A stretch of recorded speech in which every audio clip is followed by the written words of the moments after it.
Ótimo dia, povo de Deus. Paz seja com todos. Amém? Vamos dar continuidade à nossa história, à nossa contação de história, com pitadas de moral da história para poder fixarmos melhor o conteúdo, né?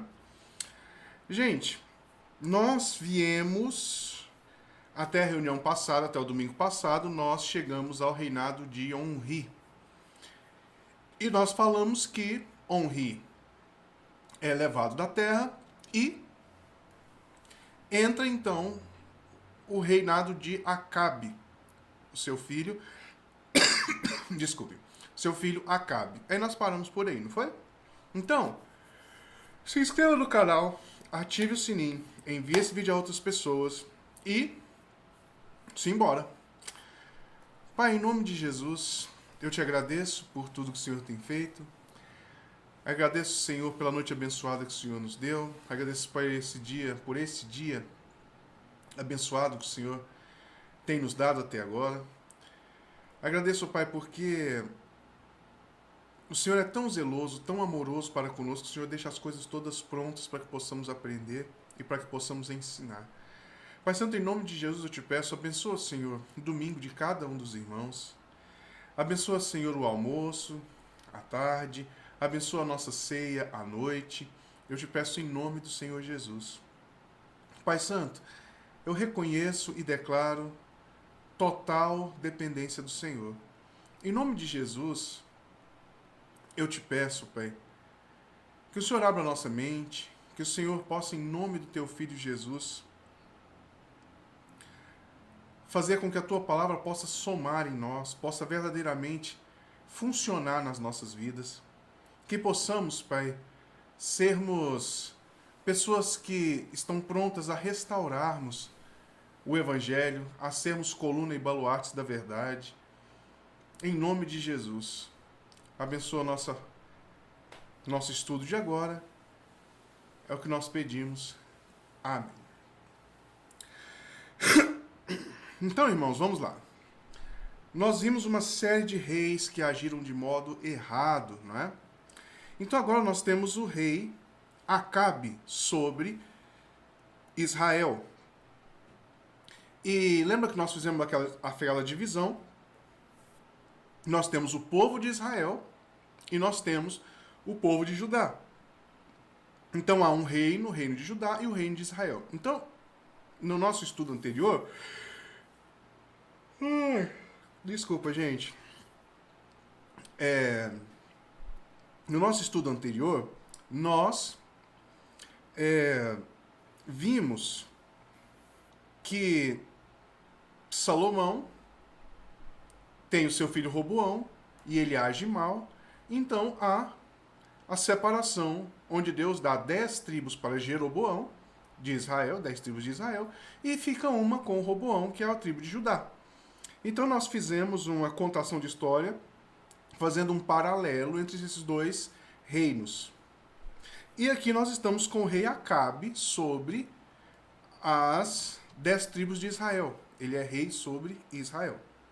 Tá bom? Vamos ler aqui então, capítulo 16, dos versos 29 a 50. Desculpa, 29 a 33.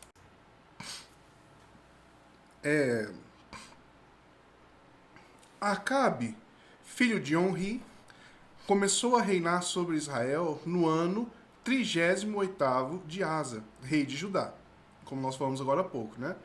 Continua esse paralelo.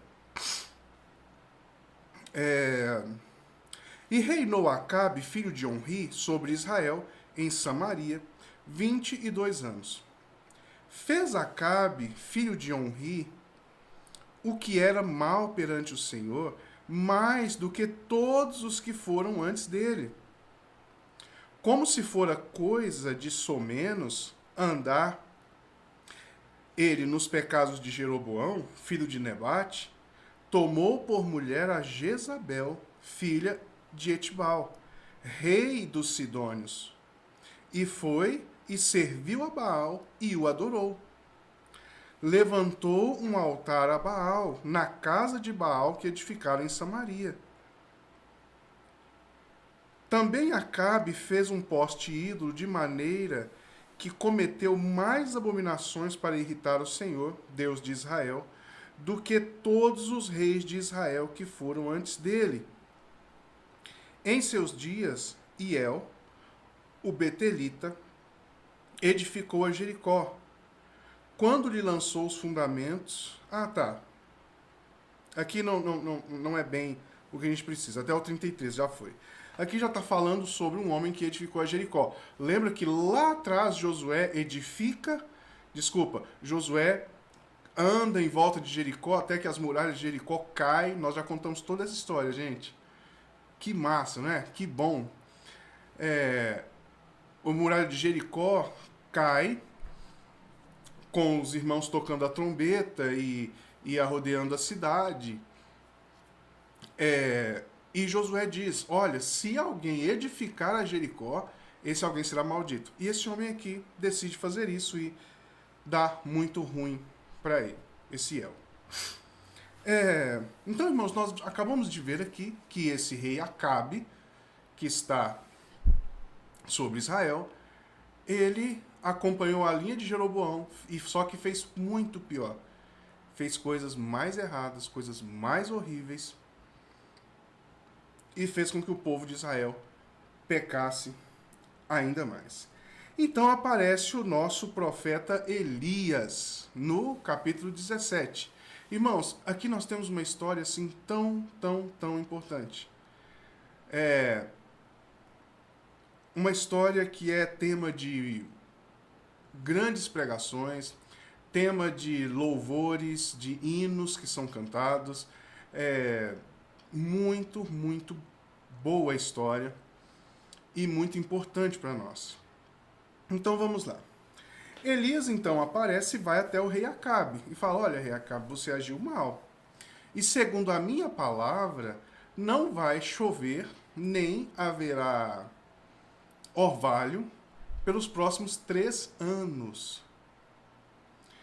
E então Elias se vai. Deus manda ele ir para o ribeiro de Querite e faz uma proposta para Elias. Fala, Elias, você fica aí e eu vou te alimentar com os corvos. Os corvos virão te alimentar. E assim aconteceu. Os corvos levavam pão e carne para Elias e Elias bebia do ribeirão de Querite. Com o passar do tempo, o ribeirão seca. Claro, não tinha chuva, não tinha orvalho, então o ribeirão secou.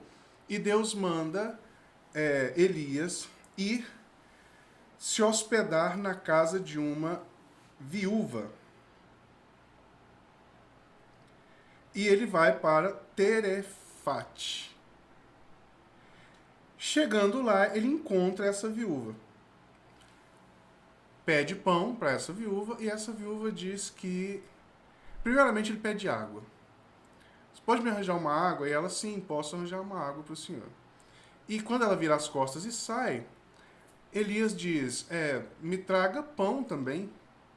Então ela fala, olha, senhor, nós não temos farinha e a pouca farinha que tenho, tá vendo esses cavacos aqui que eu estou na mão? Nós vamos comer, nós vamos assar, fazer um fogo, assar o pão com esses cavacos que eu estou aqui nas mãos, comeremos e depois morreremos. Ele diz isso a ela. E aí, Elias diz o seguinte, olha, isso não vai te acontecer. Vá lá, traga-me a água e faça um pão pequeno de farinha primeiro para mim. E essa senhora, essa viúva, ela decide obedecer. E faz. Vamos ler aqui o verso 12 do capítulo 17. Porém ela respondeu, tão certo como vive o Senhor teu Deus, nada tenho cozido. Há somente um punhado de farinha numa panela e um pouco de azeite em uma botija. E, vês aqui, apanhei 2 cavacos e vou preparar esse resto de comida para mim e para meu filho. Comê-lo-emos e morreremos. Então disse Elias: Não temas, vai e faze o que disseste, mas primeiro faze dele para mim um bolo pequeno e traze-mo aqui para fora. Depois fará para ti mesmo e para teu filho. Porque assim diz o Senhor Deus de Israel: a farinha da tua panela não se acabará, e o azeite da tua botija não faltará, até o dia que o Senhor fizer chover sobre a terra.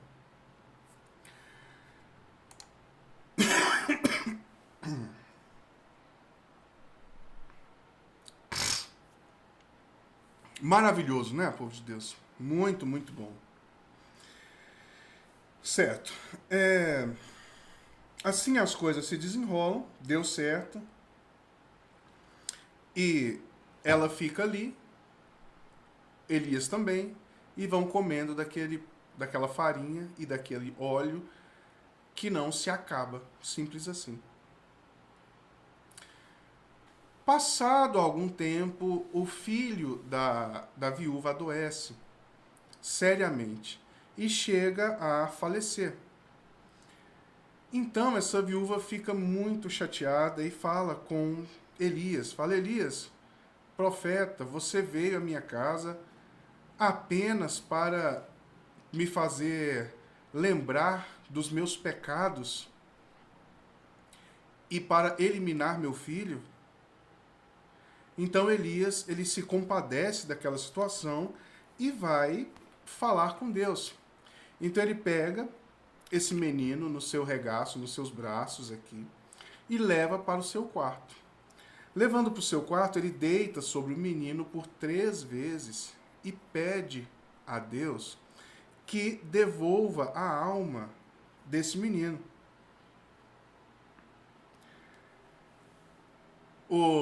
Deus ouve a oração de Elias e devolve a alma a esse menino. Então ele pega essa criança e leva de volta para sua mãe.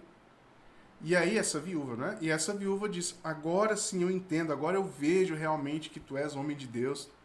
E reconhece verdadeiramente que Elias é um profeta de Deus. Irmãos, eu queria ressaltar aqui alguns pontinhos importantes. Essa senhora, mesmo comendo dessa farinha que nunca acabava e desse azeite, ela ainda não havia reconhecido que aquele homem era o homem de Deus. Nós vamos ver Elias, irmãos, passar por tantas dificuldades e por tanta proteção de Deus, milagres e milagres de Deus acompanhando a Elias o tempo inteiro, não é? Como nós vimos, ele vai até o rei Acabe, fala, Deus manda ele para longe, ele vai para o ribeirão de Querite, fica lá, então corvos, leva pão e leva carne para ele comer. Irmãos, isso não é uma coisa fantástica? Isso não é uma coisa assim muito poderosa para deixar claro quem Deus é e que Deus é com ele? O ribeirão seca, ele vai para a casa dessa senhora.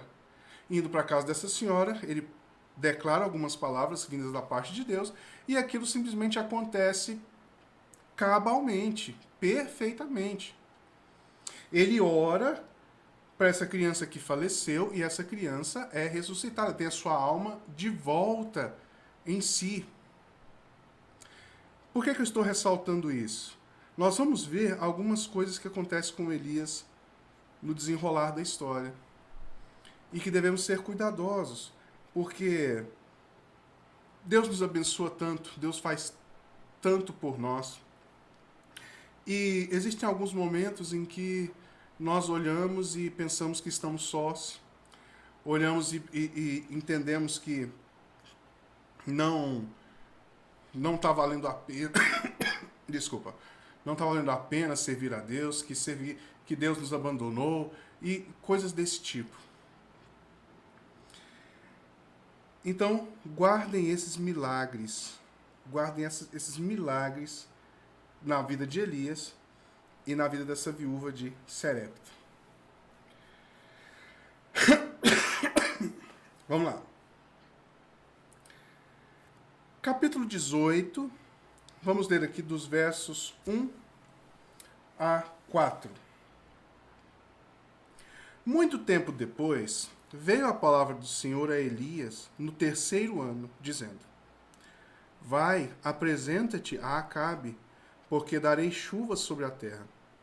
Partiu, pois, Elias a apresentar-se a Acabe, e a fome era extrema em Samaria. Samaria, como nós vimos anteriormente, foi o lugar onde ele fez o local para Baal, local de adoração a Baal. Não foi? Nós lemos agora? E a fome lá era extrema. Acabe chamou a Obadias, o mordomo. Obadias temia muito ao Senhor,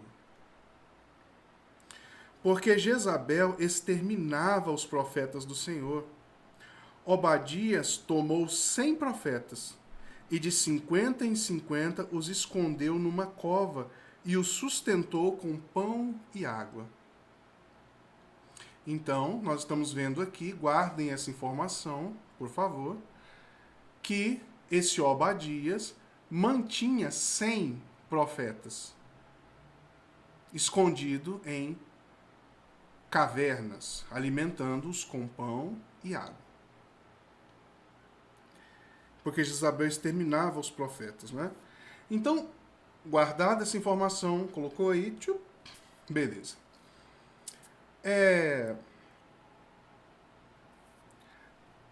Acabe queria queria manter parte dos seus animais. Então ele chama esse senhor Obadias e fala: olha, Obadias, você vai por um lado e eu vou por outro, para ver se a gente vai próximo dos rios, dos córregos, com o intuito de encontrarmos pastagem verde, alguma coisa para a gente trazer ou levarmos os animais lá, coisas desse tipo. Então, vai cada um para um lado. Obadias, já no caminho, ele vai caminhando, né? E com algum tempo no caminho, ele se encontra com quem? Com Elias. E Elias olha para ele e acho muito lindo esses pontos. Vamos ler aqui. E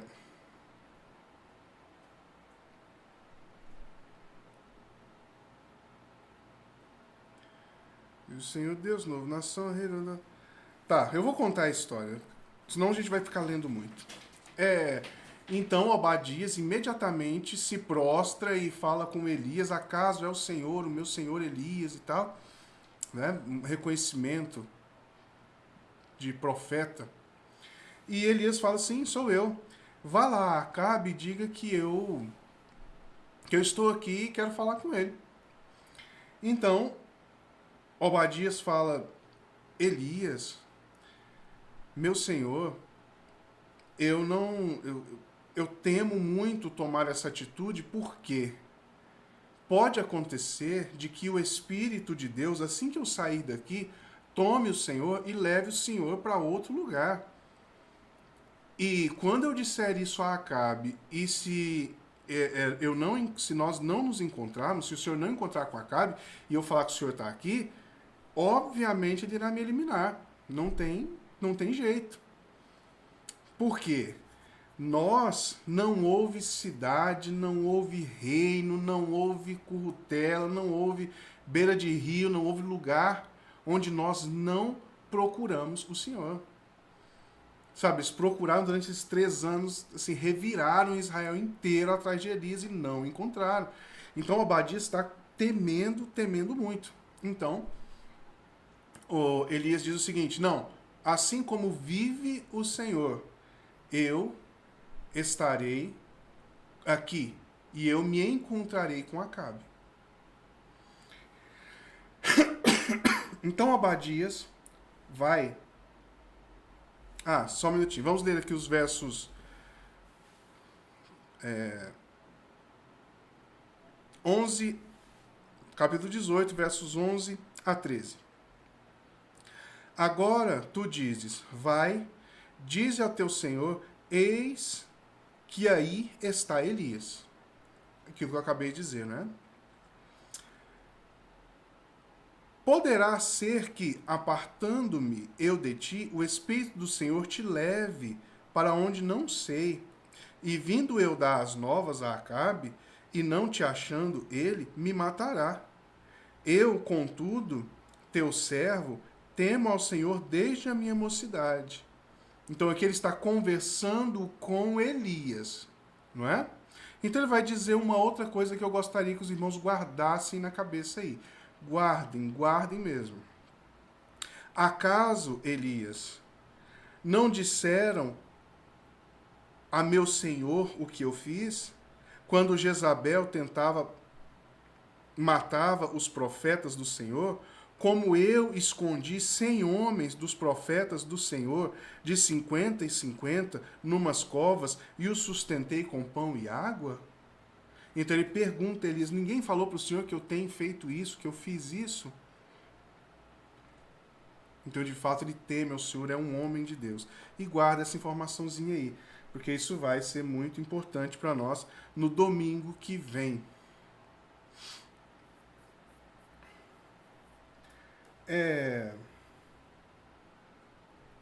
Então, Acabe se encontra com Elias. E Elias diz...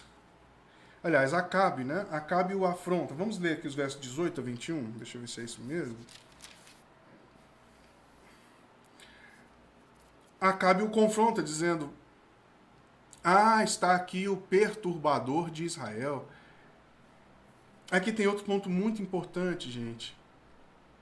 Sejamos cuidadosos com respeito a isso. Elias está absolutamente correto, mas Acabe entende que ele é o perturbador de Israel. Ele age... Desculpa, gente. Ele age de modo absolutamente errado. Ele faz pactos, ele se casa com a filha do rei dos Sidônios. Ele faz tudo errado. Ele permite que a sua esposa, né? A sua esposa, vamos colocar assim, como se não tivesse nada a ver com ele, a sua esposa elimine os profetas do Senhor. E que quando vem o problema, que são os 3 anos sem água, ele culpa a Elias. Ah, tu és o perturbador de Israel. Irmãos, eu vejo muita gente fazendo isso. Até dizendo, você está amaldiçoando minha vida, você me amaldiçoou. Não. Lembrando, maldição sem causa não pega. Sabe, às vezes a pessoa vai tomar uma atitude, né? E a gente fala, olha, isso não vai dar certo, por mais que pareça que dê certo, por mais que você esteja lucrando, por mais que você esteja se beneficiando, olha, isso vai dar errado. Então, quando chega o problema chega, aí a pessoa entende que nós somos os amaldiçoadores, nós somos os perturbadores. Né? Pastor Acácio, lembra? O senhor falou que ia dar errado, assim, assim, assado. O senhor me amaldiçoou. O senhor é o meu perturbador. Não é? Cuidado com isso. Sejamos atentos. Não entendamos dessa maneira. Se nós plantarmos o que é errado, como diz em Gálatas, de Deus não se zomba. Aquilo que o homem plantar, isso ele ceifará. Então, se tem alguém a te orientar, não o compreenda como um perturbador. Tá bom? Não façamos isso. Respondeu Elias. Agora verso 18, tá? Eu não tenho perturbado a Israel, mas tu e a casa de teu pai, porque deixastes os mandamentos do Senhor e seguistes a Balins. Então,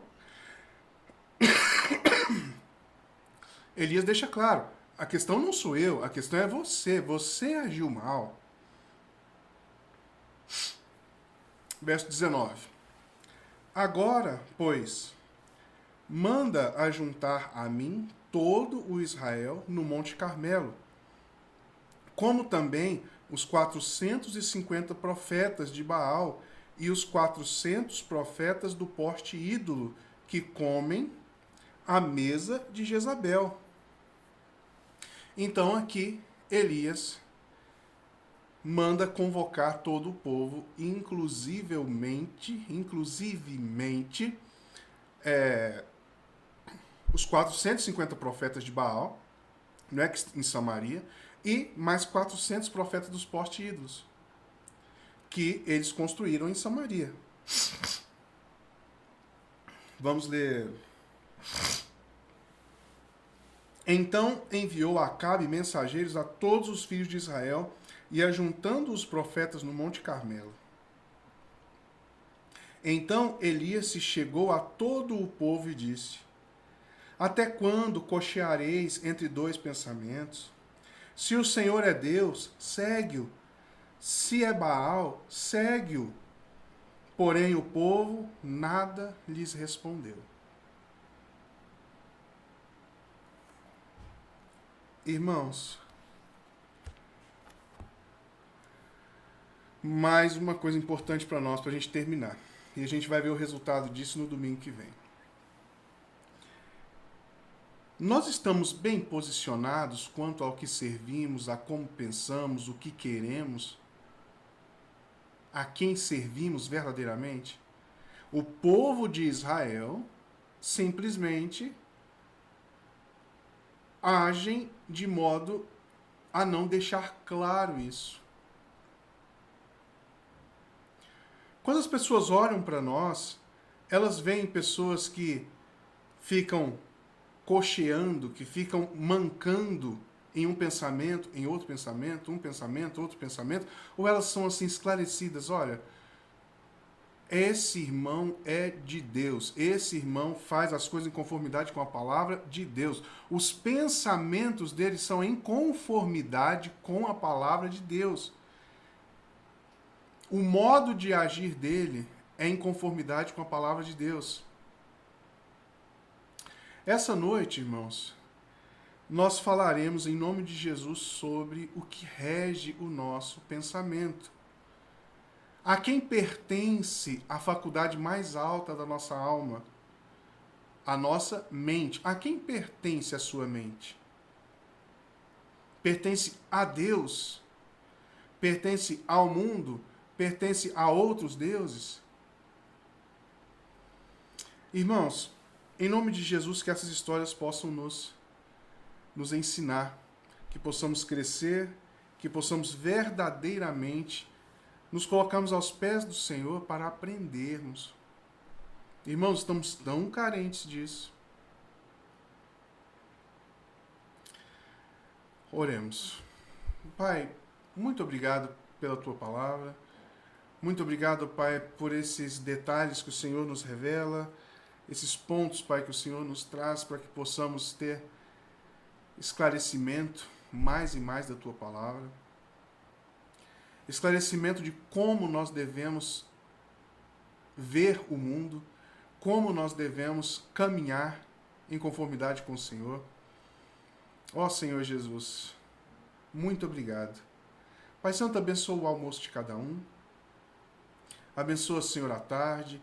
Que todos nós tenhamos, Pai, em nome de Jesus, uma tarde abençoada e uma reunião à noite de ceia abençoada no Senhor. Eu te peço em nome do Teu Filho Jesus. Amém. Irmãos, ótimo restante de domingo. Até a noite e valeu!